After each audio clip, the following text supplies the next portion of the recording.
The U.S. border with Mexico extends nearly 2,000 miles, and it's along this expansive stretch of territory that drug cartels and their street gang enforcers ply a dangerous and costly trade. Drug trafficking, human smuggling, extortion, murder, corrupt public officials.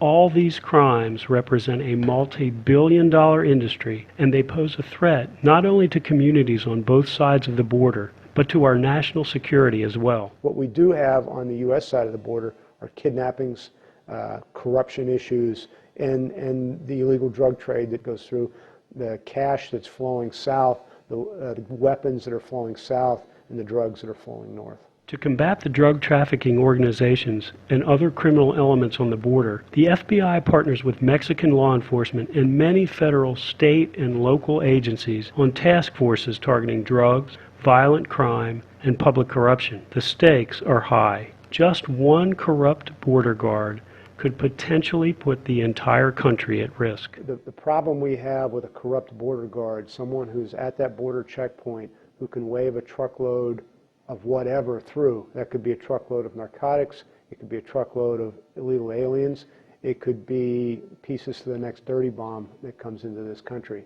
The Bureau devotes significant resources to fighting crimes along the border. We have 12 border corruption task forces in the region, staffed with approximately 120 special agents. We have border liaison officers who work one-on-one with their law enforcement counterparts in Mexico. Other agents and analysts work on gang and violent crime squads, gathering intelligence and building cases against drug traffickers and a range of other crimes that usually involve extreme violence. The thing that's most concerning to me is really the out-of-control violence that is on the Mexican side of the border that we're seeing. And it's not just 7,000 murders, it's the brutal violence, it's torture, it's the complete and utter disregard for human life, all based upon the greed and the wealth that's coming from drug trafficking. It's not just people being killed, it's people being killed, mutilated, and dehumanized in a very disturbing manner. There's a lot of people out there that their loved one just disappeared one day and they have no idea whatever happened.